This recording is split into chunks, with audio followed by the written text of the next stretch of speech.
यामध्ये नागपूर शहरामध्ये माननीय पोलीस कमिशनर साहेब सिंगल साहेब यांच्या नेतृत्वाखाली ऑपरेशन थंडर अशा पद्धतीने अंमली पदार्थ याच्यावर कडक नियंत्रण आणण्यासाठी कारवाईचे सत्र चालू असताना नागपूर शहरात विविध ठिकाणी छापेमारी चालू आहे.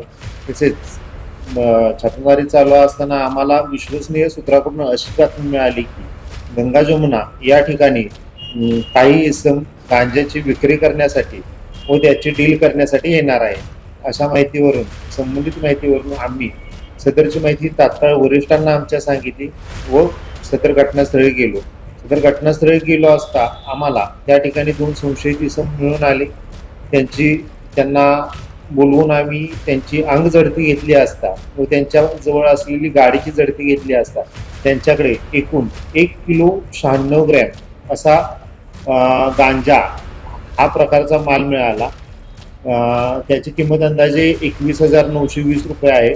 तसेच संबंधित 2 आरोपींच्याकडे एकूण 3 मोबाईल मिळाले. त्या मोबाईलची किंमत 60,000 रुपये आहे. तसेच एक ॲक्टिवा मोपेड गाडी मिळाली, त्याची किंमत 70,000 आहे व एक स्प्लेंडर मोटरसायकल मिळाली, त्याची किंमत 50,000 रुपये आहे.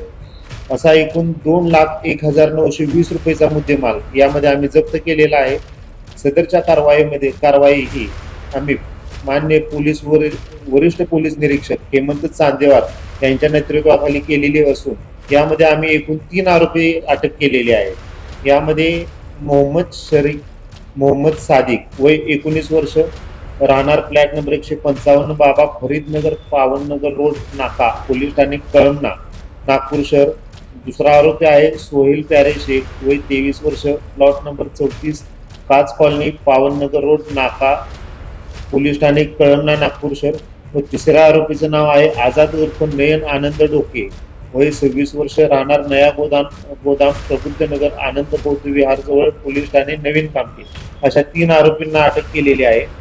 यांच्याकडून जो माल जप्त केलेला आहे तो त्यांनी कुठून आणलेला आहे, कशासाठी आणलेला होता व ते कोणाला विक्री करणार होते याचा तपास चालू आहे. संबंधित तपास हा स्वतः आम्ही करत असून संबंधित तपास हा मान्य वरिष्ठ पोलीस निरीक्षक हेमंत चांदेवार, मान्य सहाय्यक पोलीस आयुक्त लकडगंज विभाग मान्य श्वेता खाडे मॅडम व मान्य सहाय्यक पोलीस उपायुक्त मान्य श्री महेश स्वामी मॅडम यांच्या नेतृत्वाखाली करत आहे.